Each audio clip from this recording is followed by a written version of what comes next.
Clarice Lispector, em seu livro Um Sopro de Vida, escrito um pouco antes de sua morte, revela o medo de se sentir, de se expressar, de ser quem é e ser taxado como doente.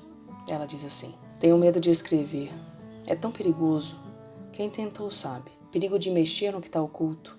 E o mundo não está à tona.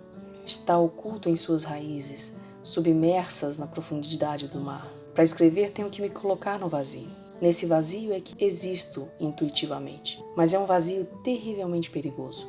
Dele arranca o sangue. Sou um escritor que tem medo da cilada das palavras.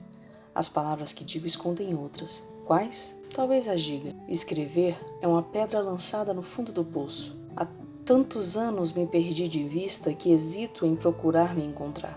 Estou com medo de começar. Existir me dá, às vezes, tal taquicardia. Tenho tanto medo de ser eu.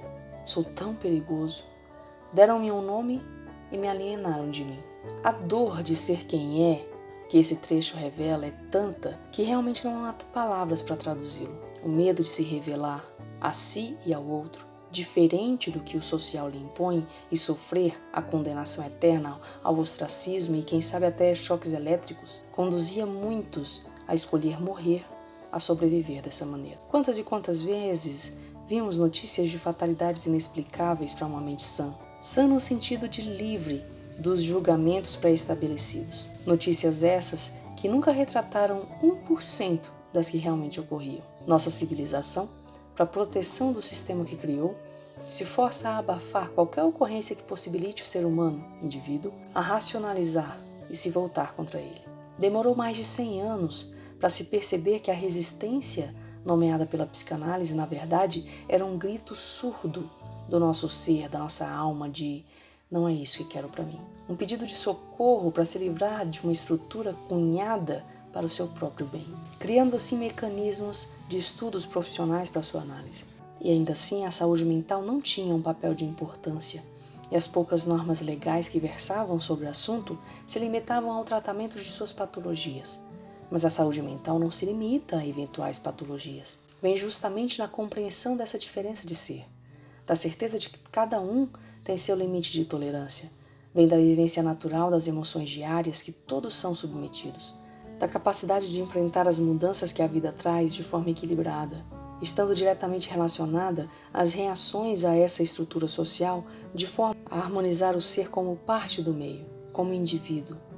O livre-arbítrio, como razão de agir que se justificava social e religiosamente para a punição dos desajustes sociais, já não se justifica. Não se escolhe se desajustar, não se escolhe não fazer parte do todo, não se escolhe ser diferente. Aqui não há definição de qual diferença se fala. O fato de ser diferente do socialmente imposto impinge ao indivíduo uma dor dilacerante. A culpa por ser quem é, a vergonha de saber que não importa o que faça, o que conquiste, nunca será como o outro. A decepção sobre algo que nem ele mesmo entende.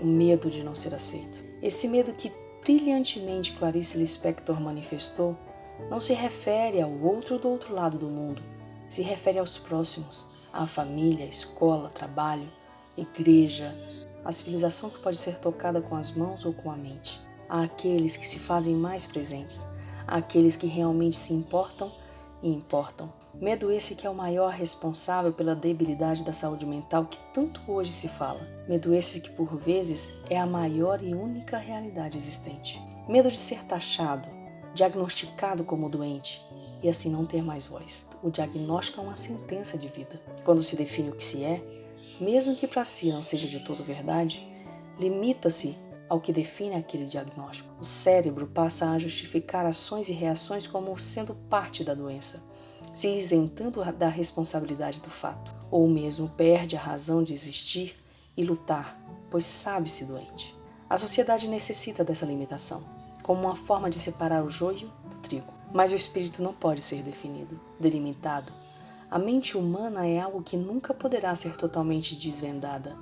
É a dádiva humana. Somos tão complexos que podemos trazer em nós vários diagnósticos, características de inúmeras coisas e seres, adaptados, integrados, tornando-nos únicos em si. A delimitação de algo não torna a vida mais fácil. Pelo contrário, subjuga a mente limitada a ser ou se tornar aquilo para sempre, tirando de si a grandeza de ser quem e tudo que potencialmente poderia ser. Não importa quão diferente seja, é a diferença que nos torna únicos e brilhantes. Não importa quem nos dizem ser, somos nós que definimos nossos limites. Não importa o que os outros pensam, importa o que pensamos de nós mesmos. Não é um diagnóstico que faz de você o que é, mas sim você e toda a força que tem de ser e se tornar melhor e alcançar sua plenitude como ser humano que determinará como sua vida será. Livro de Digressões.